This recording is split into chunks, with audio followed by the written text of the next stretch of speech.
আসসালামু আলাইকুম সবাইকে, কেমন আছেন সবাই? আশা করি যে যেখান থেকে আমার ভিডিওটি দেখছেন অনেক ভালো আছেন। তো আল্লাহর অশেষ রহমতে আমরাও ভালো আছি।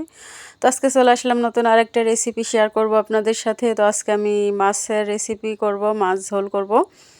তো এই দেখো আমি কড়াইতে মাছ বসিয়ে দিয়েছি, একটু ঢাকা দিয়ে দিলাম, না হলে এবার তেল ছিটে আসতেছে। তো এখানে তো আমার এপিঠ ভাজা হয়ে গেছে, আমি উল্টে দিচ্ছি। তো এই তো আরও কয়েকটা মাছ ছিল, আমি ভেজে নিলাম। তো এখানে আমি পেঁয়াজ মরিচ দিয়ে দিচ্ছি। আসলে ভিডিও করার সময় আমার ফোনে জায়গা ছিল না, দুঃখের বিষয় হলো, ওই জন্য ভিডিও ফুটেজগুলো ভালোভাবে আমি নিতে পারি নাই।